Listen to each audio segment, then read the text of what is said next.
You're excited. I am excited. I'm always excited. I'm always excited because this is a privilege, to be. We're telling a story. Can you tell us about your character? My character. Okay, let's start with the worst then. My character. He's the man. Okay, let's say that. Some people say that he's the devil. And when I say some people, it's like the fact that he's the devil is more of our perspective of what we're using from the Book of Revelation. So what we know he might represent, but the fact that his name is, or what if there's any name, he's the man. And why? He can't use any special abilities, as opposed to the messengers. He can't use any powers. He doesn't have any powers. The only thing he possesses is the ability to use human resources and the way that a normal human person, like a normal person, would manipulate a situation or a person. So that being said, sometimes he's your best friend. Sometimes he's like, that's a good analogy, because like your best friend, like your true best friend, is someone that tells you what you want to listen sometimes, but it's the truth. And that being said, sometimes the man is exactly that. He's someone that puts you like a mirror in front of you and makes you see how you are and who you are truly. And is that a bad thing? Maybe not. And the fact that he's always in this limbo thing that we as an audience and them as characters, they don't know truly if what's going on. And sometimes the man would use something like as the truth. And to manipulate a situation, it's hard to predict the outcome of what he's doing. So that's what I like the most about my character. Messenger's weakness, is that it? Not only the messengers, but everybody around them.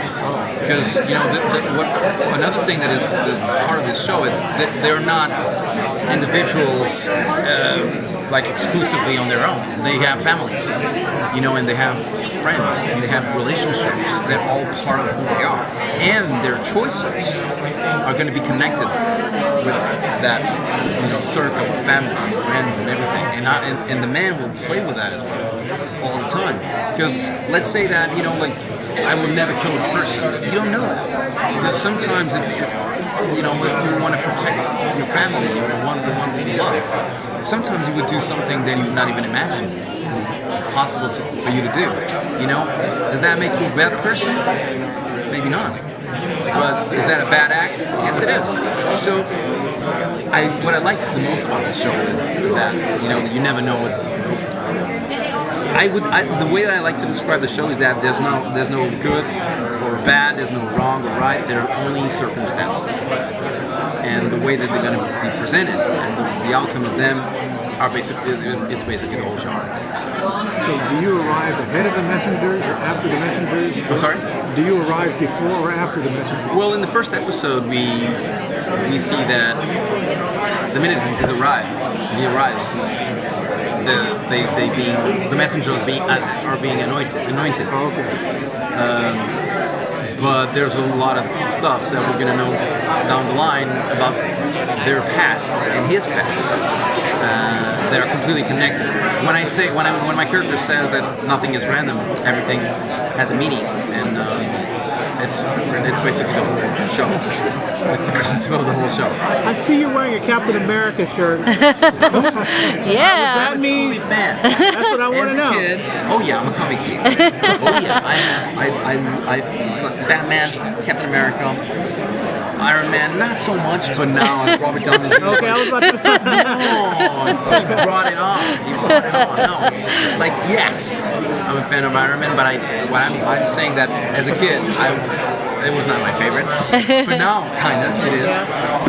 But Captain America was always I love the shield and the fact that he doesn't have like a special power, just his strength and his will, and like Batman. So yes, I was, and I'm a geek of video games. I'm totally into video games as well. So yeah, I'm among my peeps here. So no superpowers for you on the show. No. Yeah. Disappointed? No, I love that. That's what I love the most about my character. Because if it wouldn't be fair if he would use, if we're talking about the human condition and our perspective of good and bad, it wouldn't be fair if he uses some sort of magic ability to control anything. It would be just another show, to be honest with you. And the fact that he doesn't have that, and the way he gets out of the situations, and the way he manipulates when you think there's nothing going on, it's amazing. I was gonna say, because like manipulation is, I mean, Lucifer is considered the ultimate manipulator. So basically, I mean, that in itself can be a power, It is a power. So yeah, But it's an understandable power. Yeah. It's a power that we can recognize as being among us every single day, and that's what I like. So our perspective of evil is not the guy with the horns. And like, it's someone. It could be someone next to us that we don't have a clue of what's inside of their mind, and sometimes evil lives there. You know what I mean? So it's like it's something that you can watch and believe. Some of the situations, like many, all of them. It's like I believe, I buy that. It's like, yeah, someone can do this, and he doesn't need to be the devil. So what does it feel like? You played Jesus before. What does it feel like being in the opposite end of the spectrum for that? Look, it's just mind blowing. As an actor, it's like you couldn't ask for more. It's like the extreme opposite, and the feeling of, I love the feeling of going to work pretty sure that I'm going to blow it. Pretty sure that I will be way out of my comfort zone, and somehow I have to make it work, and I have to survive that, and I have to come up with something creative. It's what it drives. I mean, it's my main focus all the time. It's like it's what my passion is since I was 15 when I started acting. What's your character's weakness? What's his kryptonite? You basically say you touching the subject of the last episode of the whole season. If I say one word to you, I will be fired right now at WonderCon.